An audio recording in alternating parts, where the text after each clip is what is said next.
اگر آپ کو میری یہ ویڈیو پسند آئے تو like, comment and share, subscribe کرنا مت بھولیے۔ 16واں باب حشیشین کا شروع ہو جاتا ہے۔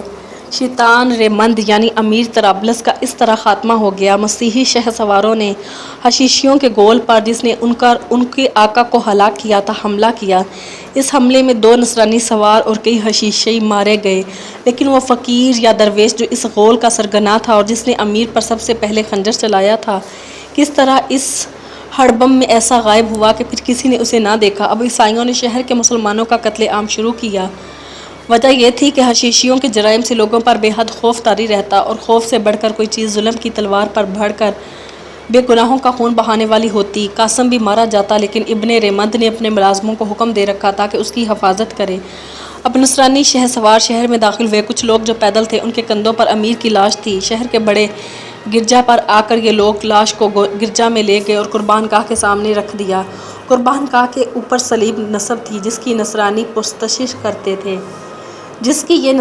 پرستش کرتے تھے۔ اب پادری آئے۔ انہوں نے امیر مقتول کے خود پر جو سونے کا حلقہ بطور تاج کے لگا تھا اتار کر ابن ریمند کے سر پر رکھا، اور پھر کچھ دعائیں پڑھ کر قربان گاہ کے پاس باپ کی لاش کے سامنے اونچی کرسی پر اسے بٹھا دیا۔ قاسم بھی گرجا میں کھڑا یہ کل کیفیت دیکھ رہا تھا۔ ابن ریمند نے اپنے سرداروں کو حکم دے رکھا تھا کہ قاسم کو ہرگز اکیلا نہ چھوڑیں، جہاں کہیں جائیں، یہاں تک کہ گرجا میں بھی اسے ساتھ رکھیں، کیونکہ باہر چھوڑنے میں اندیشہ تھا کہ عیسائی اسے مار ڈالیں گے۔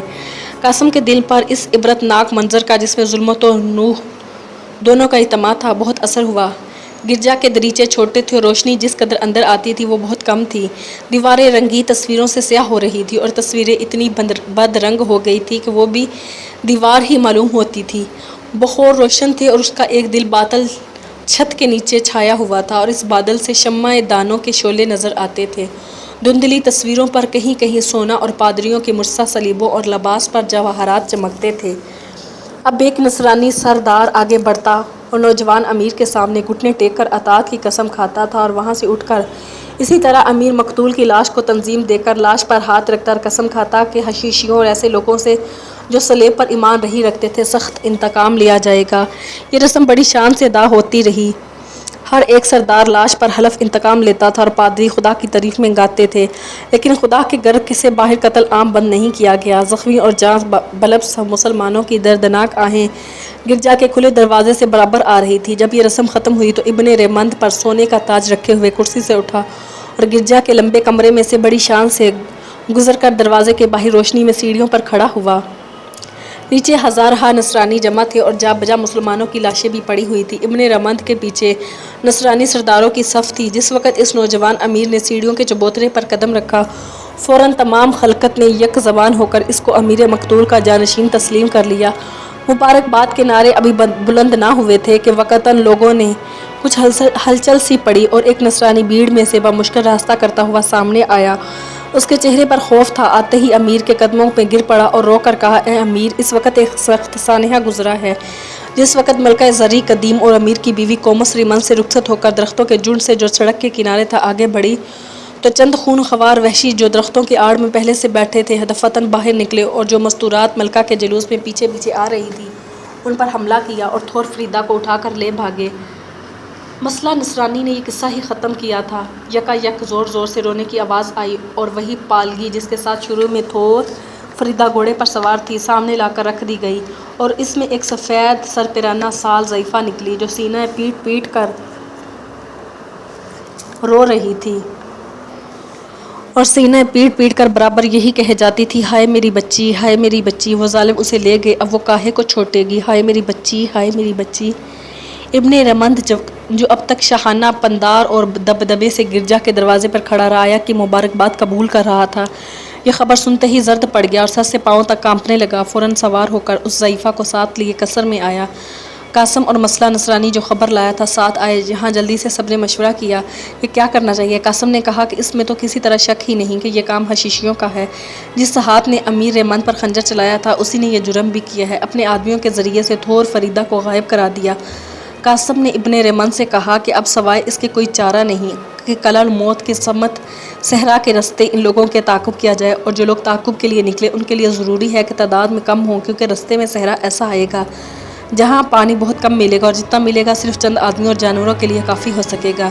اس مشورے کے بعد ابن رمند اور قاسم صرف 3 ملازموں کو ساتھ لے کر فوراً روانہ ہو گئے۔ 5 آدمیوں کے لیے ایک تیز رفتار اونٹ تھا، اس خیال سے کوئی پہچانے نہیں۔ قاسم اور ابن رمند نے عربی لباس پہن لیا تھا، اس بات کا پورا یقین کر کے کہ حشیشیوں سے واسطہ پڑا ہے اور وہ اپنے قیدی کو لے کر قلعہ الموت کی بالکل سیدھ باندھے ہوئے جاتے ہوں گے۔ ان لوگوں نے بھی کم سے کم فاصلہ کا راستہ اختیار کیا، چنانچہ طرابلس سے نکل کر ولایت شام و جزیرہ کو طے کرتے ہوئے صوبہ جبال میں موصل کو بائیں ہاتھ اور بغداد کو دائیں ہاتھ چھوڑ کر صحرا سیدھے طبرستان کی سرحد کی طرف چلے، جہاں الموت کا قلعہ واقع تھا، اور یہ امید تھی کہ حشیش الموت یہاں تک پہنچنے نہیں پائیں گے کہ ان کو رستہ ہی میں گرفتار کر لیا جائے گا۔ یہ 5 آدمی 3 دن تک برابر چلتے رہے۔ رستے میں کبھی ریگستان آئے، کبھی مرزوع زمینیں آئیں، مگر حشیشیوں کا کہیں نام و نشان نہ تھا۔ تیسرے دن شام کو ایک گاؤں میں اترے جو ایک شاداب رقبے کے بالکل کنارے واقع تھا۔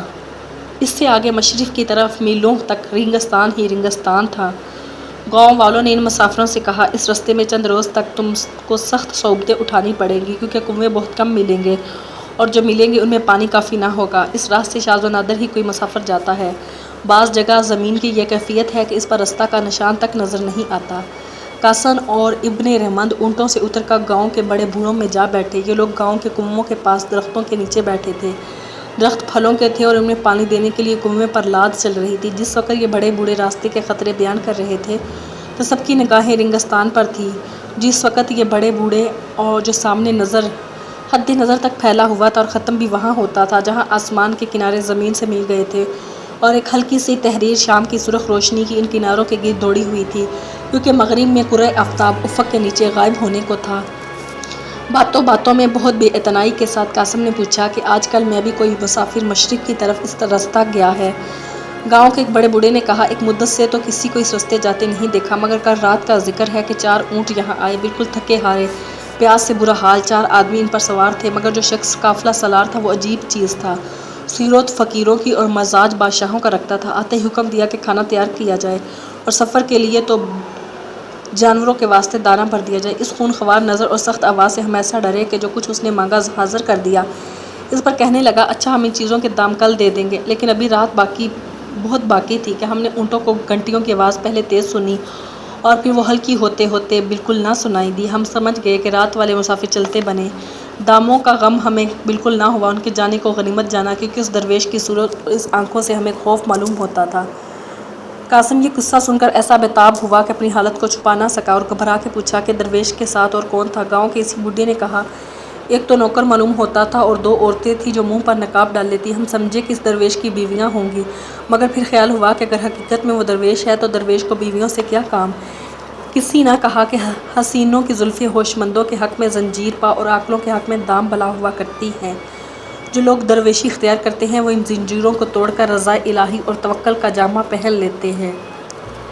اس پر گاؤں کا ایک اور پرکھا بولا، ہاں کسی نے تو یہ بھی کہا کہ ہوشیار آدمی غریب کو تو روپیہ یوں ہی ادھار دے دیتا ہے، لیکن جب خود ضرورت ہوتی ہے تو کسی دولت مند سے روپیہ قرض لیتا ہے، مگر اس کا اطمینان پہلے سے کر لیتا ہے کہ اس دولت مند نے پھر کبھی ملنا نہ ہوگا۔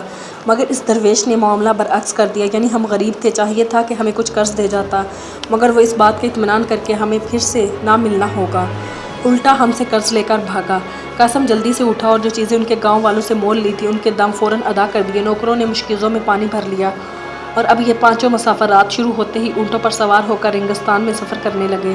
یہ سفر شبانہ روز جاری رہا۔ دوپہر کو کچھ آرام کرنے اور شام کو کھانا کھانے کے لیے قیام کرتے تھے، اس کے سوا کہیں دم نہ لیتے تھے، مگر نظر زمین کی طرف رکھتے تھے کہ شاید جو 4 اونٹ آگے گئے ہیں ان کے پاؤں کے نقش دکھائی دیے جائیں۔ لیکن دن بھر کی گرم ہوا ریت کو اڑا کر صحرا کے دامن پر اس طرح پھیلاتی تھی جیسے کسی میدان میں غازیوں کے لہراتی صفیں ہوں۔ نام کو تو یہ غازی ریت کے ذرے تھے، نہایت حقیر و نجیب، مگر ہمت کے ایسے پکے تھے کہ کسی کو رکنا نہ جانتے تھے۔ قرنوں کے مرے ہوئے اونٹوں اور مسافروں کی لاشوں پر اپنی ڈھیریاں چن کر ان غریبوں کا کوئی نشان سوائے چند چھوٹے چھوٹے تودوں کے باقی نہ چھوڑا تھا۔